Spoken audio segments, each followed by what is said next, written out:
그렇게 우리가 죄를 용서받아야 될 존재이기 때문에 은혜의 보좌 앞에 나아가라고 하는 것입니다. 그런데 우리가 만일 연약해서 범죄하고 하나님이 나는 안 사랑해, 나는 죄를 져서 용서하지 않을 거야, 그래서 하나님과 둘이서 난 교회도 가기 싫어, 나는 은혜의 보좌 앞에 안 나갈 거야 하고 멀리 달아나고 예배에 나오지도 않고 숨어버리기만 한다면 그 사람은 계속해서 죄책감에 시달릴 것이고 하나님 앞에 용서 못 받을 때는 그 생각으로 고통 속에 살아갈 수밖에 없습니다. 그렇지만 대제사장이신 예수님께서 우리의 죄를 대신 그 보좌 앞에서 대제사장으로서 속죄제사를 드렸기 때문에 그러므로 담대하게 나아가라. 언제든지 어디서든지 하나님의 균일하심과 자비하심과 용서와 회복을 원한다면 은혜의 보좌 앞에 속히 나오라고 하는 내용입니다. 그것은 예수의 피를 의지하여 죄사함과 참된 자유를 누릴 수 있는 유일한 장소가 바로 은혜의 보좌입니다. 다른 곳에서 여러분 제사함 받는 곳이 없습니다. 다른 곳에서 용서받는 길이 없습니다. 오직 하나님 앞에 나와야지. 은혜의 보좌 앞에 나오는 유일한 그 자리만이 저와 여러분들이 죄를 사함받을 수 있기 때문에 반드시 그 자리만 필요한 것입니다. 세상 사람들은 내가 도덕적으로 윤리적으로 바르게 살면 죄인이 아니라고 생각해요. 그러나 하나님은 이미 우리는 죄와 허물로 죽은 존재요, 하나님을 떠난 그 상태, 각기 제 길로 간 것이 죄인이기 때문에 누구든지 은혜의 보좌 앞에 나와서 회개하지 않는다면 그 사람은 영원히 그 죄를 사함받을 수 있는 길이 없다는 것입니다.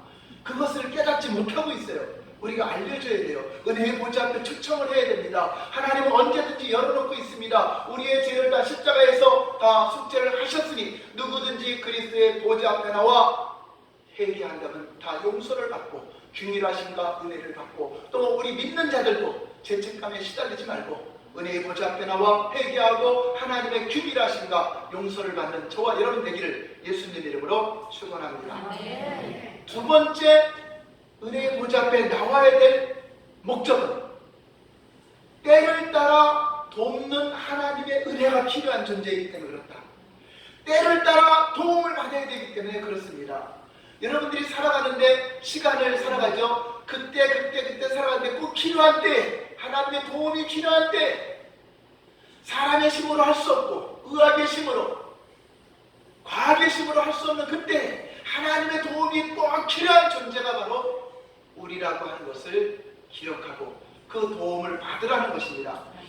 여기서 때를 따라 돕는 은혜라고 하는데 때를 따라를 번역된 형용사 헬라어로 유카이론, 한번 따라해볼까요? 유카이론. 유카이론이 때를 따라인데 여기서 그 말은 잘 지내다, 번영하다는 유와 저기 합성어인데 유는 잘 지내다, 번영하다고 적절한 시간, 정확한 때, 확실한 그 때를 말하는 카이로스. 여러분 카이로스 들어봤죠? 중요한 때, 하나님이 역사하는 때, 그 카이로스와 합성어인 둘이 합하면 어떤 글자가 나오죠? 유카이로스의 단수형으로 유카이론으로 기록된 것입니다. 자, 이것을 한번 읽어볼까요? 제때에, 적시에, 마침 좋은 때에, 바로 지금 좋은 기회. 자, 이런 의미가 있습니다. 한마디로 여러분들이 도움을 필요로 하는 최적의 시기에 하나님이 역사하시기 때문에 여러분들이 은혜의 보좌 앞에 나서 구하라는 것입니다. 왜냐하면 전지전능하시고 무소부재하시는 하나님께서는 우리에게 있어야 할, 저와 여러분들에게 있어야 할 것을 완전하게 가지고 계신 분이 하나님이십니다. 세상의 방법으로 할 수 없는 그것을 하나님은 능히 하시는 분이기 때문에 그분의 도움을 구하러 나오시라는 것입니다. 또한 우리는 여러분들이 언제가 필요하다고 생각하지만 그 필요가 옳다고 생각할 수도 없어요. 여러분 나사로가 병들었을 때 예수님이 여기 계셨으면 죽지 않았을 텐데 예수님이 좀 늦게 오셨어요. 장례 치르고 나서 나사로가 죽고 나서 죽은 지 나흘이 지나고 나서 예수님이 오셨어요. 그러니까 마르다와 마리아가 예수님이 여기 있었더라면 우리 오라비가 죽지 않았을 것을, 그 무슨 말이죠? 내가 늦었습니다. 이미 늦었습니다. 주님이 지금 그 당시 있었어야 죽지 않았을 것인데, 그런데 예수님 뭐라죠? 아니다. 내가 지금 온 때가 가장 정확한 때요. 가장 하나님이 역사할 때다 하고, 나사로야 나오너라. 그러니까 죽었던 나사로가 살아납니다. 자, 이와 같이 하나님의 때라고 하는 것은 우리 생각에 빠르다 늦다 생각하지만 하나님의 때에 응답하시는 것이 가장 정확한 때라고 하는 것입니다. 지금 우리나라에 신종 코로나19 때문에 많은 어려움을 당하고 있습니다. 여러분, 하나님을 사랑하는 자들은, 은혜의 보좌 앞에 나와서 기도하는 자들은 모든 일이 합력하여 선을 이루게 될 것입니다. 화가 변하여 복이 될 수도 있고, 하나님의 때 반드시 이 전염병은 사라질 것이고, 하나님의 때 하나님의 놀라운 이적을 나타내게 하실 것입니다. 그러므로 우리가 필요로 하는 가장 완벽하고 정확한 시기도 하나님이 잘 알고 계실 뿐 아니라, 그렇지 않은 상황이라도 오히려 더 놀라운 능력으로 더 큰 확실한 은혜를 베푸시는 전능자이시기 때문에 여러분들이 그 하나님께 나와야 된다고 하는 것입니다. 그러므로 구원받은 백성이라 해도 때를 따라 돕는 은혜가 없으면 날마다 살아갈 수가 없기 때문에 우리는 은혜의 보좌를 떠나서는 살 수 없는 연약한 존재라는 것을 깨달으시기 바랍니다. 인간적으로 볼 때는 아무리 크고 유익한 도움이라 할지라도 많은 사람들이 큰 도움이 와요. 또 대구에도 도움이 오고 문제당한 사람에 도움이 와요. 그러나 정확한 시기를 놓치거나 그때 가장 필요한 때를 놓치게 되면 그 효력은 미미하고 별 소용이 없는 것입니다. 예를 들어서 지금 의사 가운이 필요한데 다 죽고 나서 1년 후에 몇 트럭이 온다면 무슨 소용이 있겠어요? 그렇잖아요. 지금 약이 필요한데 다 지나고 나면 무슨 소용이 있겠어요? 그러니까 아무리 많은 것이 온다 할지라도 인간적으로 볼 때 아무리 크고 유익한 것이라도 그 때가 지나면 소용이 없다. 그렇지만 우리가 은혜의 보좌 앞에 나오기만 하면, 은혜의 보좌에 계신 하나님께 나가기만 하면 그때가 우리 생각에는 너무 늦고 불가능한 것 같은 상황이 온다 할지라도 오히려 하나님은 가장 정확하고 가장 완벽하게 하나님의 카이로스 시간에 저와 여러분들에게 도움을 준다는 것을 믿으시기 바랍니다. 그러므로 저를 비롯한 우리 모든 그리스도인들은 아무 두려워하지 말고 이제 하나님께 나오는 거 두려워할 필요가 없어요. 전에는 죄인 가운데 하나님께 나오면 죽었습니다. 못 나옵니다. 대제사장도 잘못 들어가면 죽습니다. 그런데 이제는 언제나 어디서나 필요하고 적절한 은혜를 여러분들이 받고 누리기를 원한다면 염치불구하고 하나님이 자정하고 계시는 은혜의 보좌 앞으로 무조건 달려 나오시길 바랍니다. 할렐루야. 오늘날과 같이 죄악으로 가득 찬 세상에 국가적인 재앙으로 인하여 전염병이 창궐하는 이때 하나님의 도움이 필요해야 안 필요해요? 더 필요한 때입니다. 은혜가 절실히 필요한 때입니다. 하나님의 보호하심이 필요한 때입니다. 시편 90편 말씀처럼 지존자의 은밀한 곳에 거해야 되고 전능자의 그늘 아래로 우리는 피해야 됩니다. 하나님은 큰 방패로 날아오는 화살, 전쟁의 화살도 막아주시고 손방패로 막아주시고 밤에 어두울 때 찾아오는 전염병, 심한 전염병도 하나님이 지켜주신다라고 약속하고 있기 때문에 저와 여러분들이 우리 자유대한민국 가장 절실한 것은 하나님의 보호하심, 하나님의 도우심, 하나님의 역사가 필요한 것입니다. 그래서 전 국민이 다 은혜의 보좌 앞에 나오게 해야 됩니다. 가장 불행이 뭐냐? 은혜의 보좌 앞에 나가는 거 막는 것은 사단적인 것입니다. 지금 필요한 것이 은혜의 보좌 앞에 나오는 것인데 그것까지 막는다면 여러분 세상의 지하철이나 어떤 또 커피숍이나 또 백화점이나 이런 것이 다 막아준 다음에 교회가 막혀야 되는 겁니다.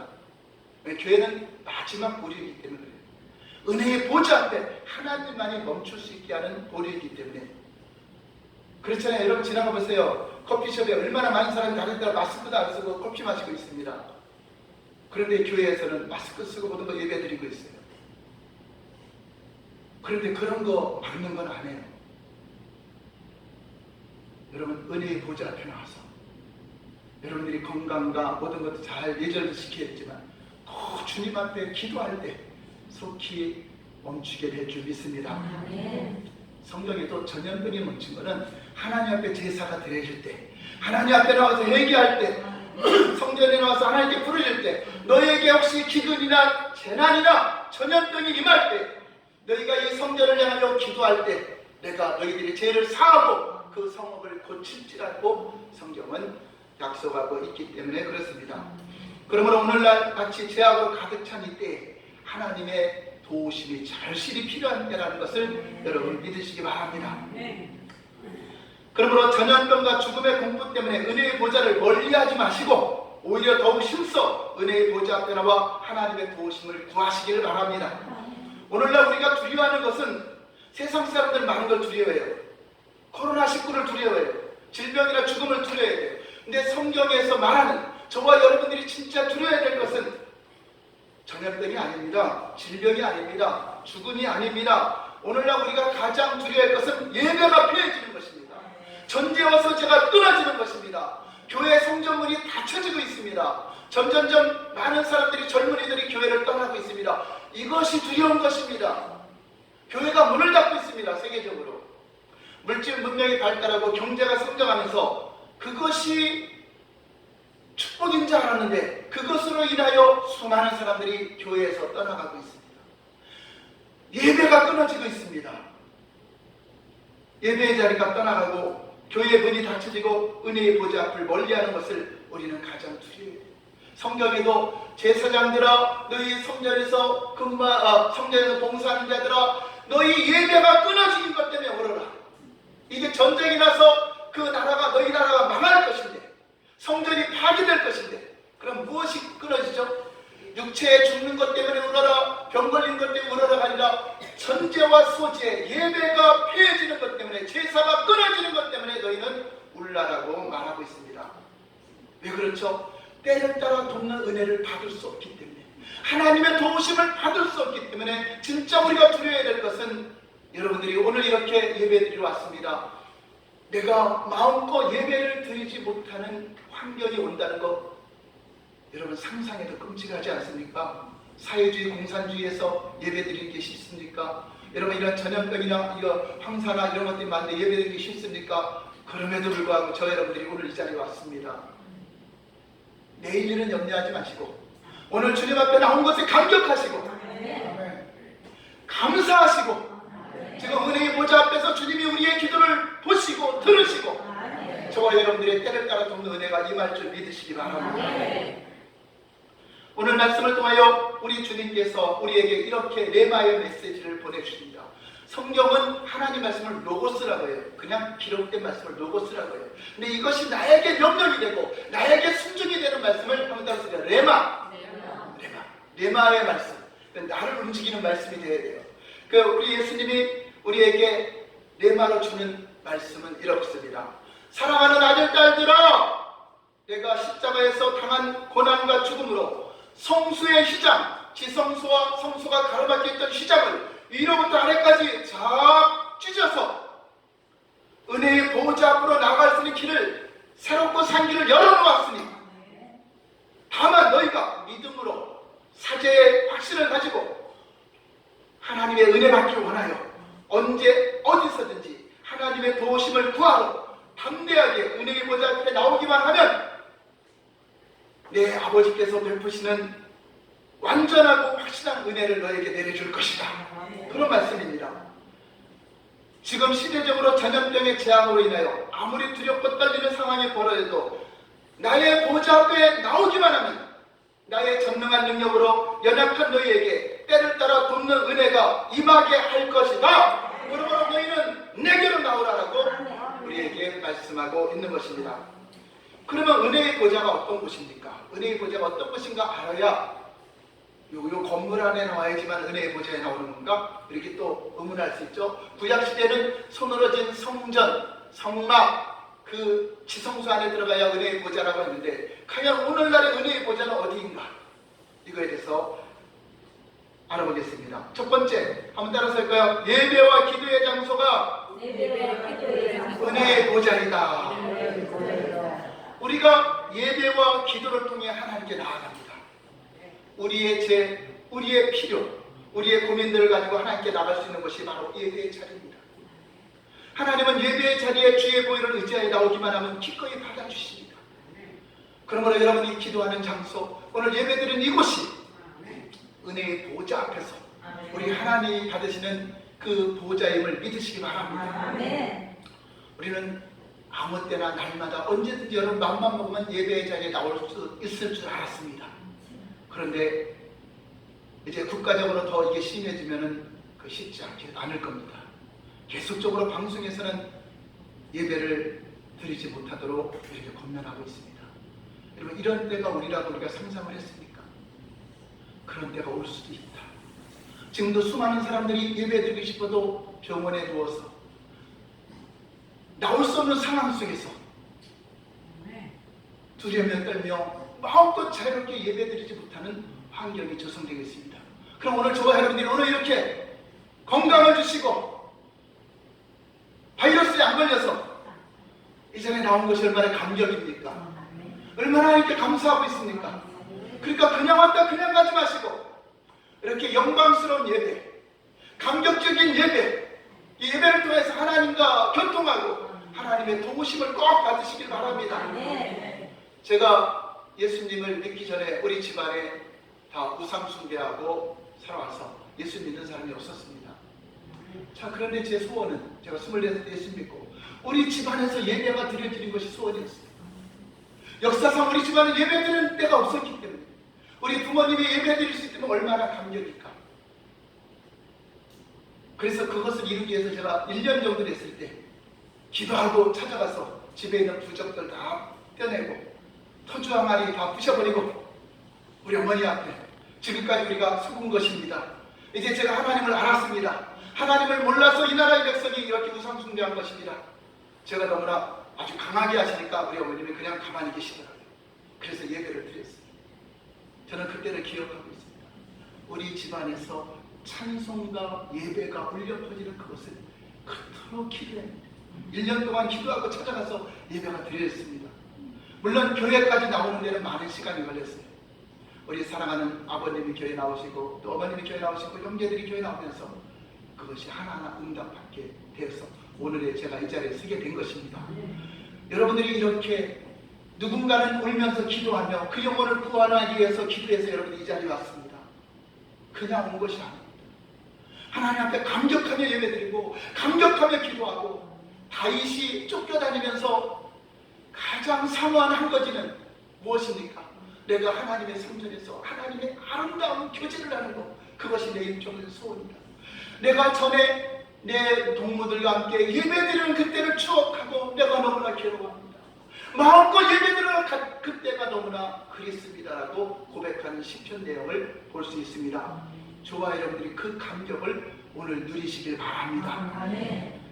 그래서 여러분들이 지금 예배드리고 기도하는 이 자리가 하나님의 은혜의 보좌 앞에서 드려지는 예배라는 것을 믿으시기 바랍니다. 두 번째, 하늘에 있는 지성소가 은혜의 보좌이다. 한번 생각해. 하늘에 있는 지성소가 은혜의 보좌이다. 근데 우리는 하늘에만 여기 산에 우리 눈을 쳐다보는 스카이 하늘 이것을 생각합니다. 이 하늘이 아니다. 영계의 하늘을 말하는 것입니다. 영계의 하늘. 저 우리 안에 영적인 하늘이 있습니다. 하나님은 저 하늘에 계세요. 여러분 안에 계세요. 그럼 내 안에 영의 하늘이 연결되어 있다는 것입니다. 하나님은 우리를 영적인 존재로 만드시고 그 영을 하나님의 보좌로 삼으시고 주님이 나와 함께 거처를 같이 하려고 함께 거하려고 우리 안에 임하시는 것입니다.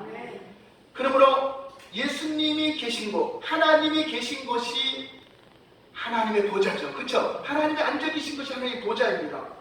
그래서 우리가 제자들에게도 예수님이 기도할 때 하늘에 계신 우리 아버지요 하는 것처럼 아버지는 하늘에 계시다니까 저기 하늘을 말하는 것이 아니라 하늘이라는 건 영적인 하나님이 계신 곳을 하늘이라고 말하는 것입니다. 그래서 구약에는 지성소에 하나님의 보좌를 삼으시고 그곳에서 대제사장만 만났던 것입니다. 대제사장이 모든 속죄제를 드릴 수 있기 때문에 그렇습니다. 그런데 예수님이 대제사장이 되어서 우리의 죄를 속죄하셨습니다. 그래서 대제사장에 가는 것입니다. 그런데 우리는 대제사장이 아닌데 어떻게 지성소에 갈 수 있는가? 우리는 지성소까지는 못 가는데 제사장이기 때문에 성소까지는 가요. 자, 그런데 지성소와 성소에 가로막혔던 휘장이 어떻게 됐죠? 쫙 열어졌습니다. 이것이 바로 은혜의 보좌가 열려졌다고 하는 것입니다. 그러므로 이제 누구든지 예수 그리스도 믿는 왕같은 제사장 된 우리는 하나님 앞에 무릎 꿇기만 하면 여러분 안에 계신 주님 앞에 무릎 꿇는 그 장소가 은혜의 보좌요, 지성소까지 활짝 열려있는 그 장소가 된다고 하는 것입니다. 그러므로 우리가 은혜의 보좌 앞에 휘장을 열어놨기 때문에 하나님과 가까이 가고 주님과 가까이 교제할 수 있는 그 길이 열려진 것을 믿으시기 바랍니다. 바로 주의 보혈을 의지하여 예수님의 피를 의지하여 하늘 보좌에 계신 하나님 앞에 무릎 꿇는 그 자리가 바로 은혜의 보좌가 되는 것입니다. 하늘에 계신 하나님은 오늘날 우리의 영의 하늘에 계십니다. 여러분 안에 계십니다.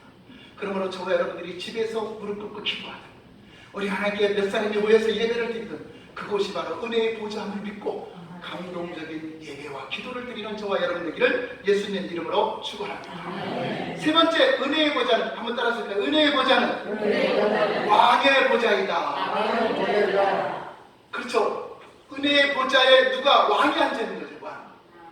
보좌는 그런 의미잖아요. 어떤 자리가 아니라 대통령이 앉는 그 권세자의 자리. 자, 이거 왕이 앉았다는 것은 무슨 말이냐면 왕은 죄를 사면하는 사면권이 있습니다. 재판에서 사형 언도를 내려도 대통령이 사면하면 사면이 돼요. 그렇습니다. 그래서 왕은 우리의 문제를 자기 권력으로 해결할 수 있는 능력이 있는 분입니다. 그러므로 왕 앞에 나가서 여러분들의 문제를 구하는 겁니다. 오늘날로 말하면 왕에게 청원서를 올리는 겁니다. 청와대에 청원을 하고 어떤 국회에 청원을 하는 것처럼 직접 여러분들이 왕 앞에 청원을 하는 것과 같은 것입니다. 그런데 우리 하나님은 이런 각국의 군부왕이 아니라 온 우주의 왕이시고 우주 만물의 주인이신 전능하신 하나님 앞에 나온다는 것을 여러분 믿으시기 바랍니다. 그분 앞에 아무나 나갈 수 없는데 우리가 담대하게 나와. 그러므로 담대하게 나오라. 왜 담대하게 나오라? 예수님의 보혈을 의지하여. 다음 잘 쓸까요? 주의 보혈을 의지하여 은혜의 보좌 앞에 나왔습니다. 십자가의 보혈로 우리를 덮어주셨고 제사함의 은총을 주셨기 때문에 제사함 받은 자만이 주님께 나올 수 있는 것입니다. 그러므로 세상에 있는 사람들도 회개하고 예수 그리스도의 제사함 받으면 언제든지 은혜의 보좌 앞에 무릎 꿇을 수 있다고 하는 것입니다. 그러나 예수님 믿지 않는 사람들은 절대 은혜의 보좌가 열려지지 않습니다. 이것이 십자가의 보혈로 제사함 받아 은혜의 보좌 앞에 나갈 수 있는 우리는 특권을 받은 것입니다. 그것이 복입니다. 이 특권을 누리시기 바랍니다. 원래 구약시대에는요, 레위지파인 대제사장 아론의 후손만이 나가게 돼 있어요. 그런데 히브리서는 뭐를 말하느냐? 그런데 우리는 레위지파도 아니고 아론의 후손도 아닌데 어떻게 은혜의 보좌 앞에 나갈 수 있습니까? 자, 그것을 설명하는 것이 히브리서인데, 바로 예수님이 대제사장이라고 하는 것은 예수님이 레위지파예요? 어떤 지파예요? 레위지파예요? 예수님? 원래 성경대로 율법대로 레위지파에만 들어가요. 레위지파 아론의 후손만이 대제사장이 될 수 있어요. 근데 예수님은 유다지파입니다. 레위지파와 상관이 없는 것입니다. 그런데 유다지파인 예수님이 어떻게 대제사장의 역할을 감당할 수 있는가? 그것은 바로 히브리서에 예수님은 레위지파의 반차를 따라서, 아론의 지파의 반차를 따라서 대제사장이 된 것이 아니라 멜기세덱의 반차를 따라서 대제사장이 됐다는 것을 기록하고 있습니다. 멜기세덱이 누굽니까? 아직 레위지파가 태어나기 전에 아브라함이 멜기세덱에게 11조를 드렸습니다. 레위지파도 아브라함의 허리에 있을 때 함께 드린 자입니다. 그래서 성경에는 멜기세덱에 대해서는 족보도 없고 시작도 없고 끝이 없는 하나님의 아들과 방불한 사람이라고 말하고 있습니다. 즉 구약의 멜기세덱은 앞으로 오실 예수 그리스도의 예표입니다. 그래서 레위지파에 속하지 않은 멜기세덱이 대제사장이 되어서 11조를 받은 것처럼 바로 그 반차를 쫓을 예수 그리스도께서 오셔서 대제사장의 역할을 감당한다는 것을 가르쳐주고 있고, 그럼 저와 여러분들은 예수님을 믿고 예수님을 따르기 때문에 우리도 레위지파 상관없이 왕같은 제사장이 되었기 때문에 누구든지 은혜의 보좌 앞에 나갈 수 있는 권한이 주어졌음을 믿으시기 바랍니다. 우리의 자격이 결코 아닙니다. 그러므로 우리는 은혜의 보좌 앞에 담대히 나갈 수 있는 특권을 포기하지 마시고 그 특권을 잘 누리시길 바랍니다. 우리가 이 특권을 누리며 살아야 재해가 많은 세상에서 때를 따라 돕는 은혜가 임하여 여러분들이 둔대에게 하나님이 함께 하십니다, 하나님이 나를 도우셨습니다, 하나님이 하나님의 때에 역사하셨습니다, 이렇게 간증하며 증거할 수 있는 것입니다. 결론입니다. 우리는 이제 언제든지 하나님의 보좌 앞에 담대하게 나갈 수 있음을 믿으시기 바랍니다. 예수님으로 인해 하나님의 은혜의 보좌로 길을 열어놓았습니다. 우리의 대제사장이신 예수님은 사람으로 오셔서 우리의 연약함을 치유하시고 친히 고난에 동참을 하셨기 때문에 우리의 연약함을 능히 동정하시고 잘 아시기 때문에 도와줄 수 있는 분입니다. 우리는 모든 것이 부족한 사람들입니다. 하나님께 날마다 돕는 은혜를 간구해야 될 존재라는 것을 깨달아야 됩니다. 하나님은 우리의 부족하고 연약한 기도를 기꺼이 들어주십니다. 얼마나 고맙습니까? 얼마나 감격이 됩니까? 오늘 말씀이 절망 가운데서도 얼마나 위로가 됩니까? 여러분이 절망과 고통 가운데 있더라도 은혜의 보좌 앞에 나오면 도와주신다고 약속했는데 얼마나 감격이 되고 얼마나 기쁜 소식입니까? 여러분들이 오늘 말씀을 의지하고 은혜의 보좌 앞에 오늘 간구하는 기도가 반드시 응답된다는 걸 믿으시고, 여러분이 간구하는 기도가 보통 왕이 아니라 우주 만물의 전능하신 왕 앞에 직접 얼굴과 얼굴을 대면하여 직구하고 있다는 것을 알고 두렵고 떨림으로 하나님 앞에 회개하고 하나님 앞에 모든 걸 맡기시길 바랍니다. 오늘 놀라운 은혜의 말씀을 듣고도 은혜의 보좌를 사모하지 않는다면 얼마나 어리석은 사람들입니까? 세상 사람들은 때를 따라 돕는 은혜가 없어도 잘 살 것이라고 착각하며 살아가고 있습니다. 다른 길로는 절대 제사함 받을 수 없고 다른 것으로는 우리의 영혼이 살 수가 없습니다. 영원한 멸망입니다. 우리는 하나님의 은혜가 없이는 구원받을 수 없고 하나님의 도우심 없이는 우리가 살아갈 길이 없다는 것을 믿으시기 바랍니다. 그러므로 저와 여러분들이 예수님께서 24시간 열어놓은 은혜의 보좌 앞에 살아가는 가족들을 초청하시기 바랍니다. 지금은 은혜 받을 만한 때요, 보라 지금은 구원의 날이로다. 은혜의 보좌가 어느 날 닫힐 때가 있습니다. 여러분 세상에서도 여러분 목숨이 오늘 끝나면 은혜의 보좌는 닫힙니다. 여러분 가족들에게도 여러분 이웃들에게도 은혜의 보좌가 닫힐 날이 있다는 것입니다. 항상 언제든지 은혜의 보좌 앞에 나올 수 있는 것이 아닙니다. 오늘 여러분이 은혜의 보좌 앞에 나올 때면 내일 염려하지 마시고 기뻐하시고 감격하시고 감사하시기 바랍니다. 어떤 이에게는 이 기회의 때를 놓치는 사람들이 있다는 것을 명심하시고 우리에게 부여해 주신 귀한 특권을 많이 사용하시고 때를 따라 돕는 은혜를 항상 누리면서는 저와 여러분들에게 예수님 이름으로 축원합니다. 오늘 바이러스의 위험을 무릅쓰고